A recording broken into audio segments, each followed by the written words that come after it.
плечова компания и лидера, на кого се доверяваш? Доверяваш се на лидера, на този, който е над теб, който те е поканил.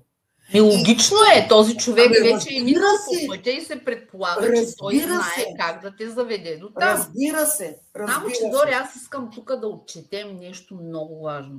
Че много се промениха нещата вече. Че тези методи може да са работили преди за човека, който е стигнал до там по този начин, само че в днешно време всичко се променя толкова бързо, света се променя, комуникациите се променят. Виждате с социалните мрежи, с изкуствения интелект. Всичко е толкова динамично, така че няма как тези стари методи да работят в тези нови времена. И аз точно за това стартирах този подкаст, да запознавам хората с новите начини, как се създават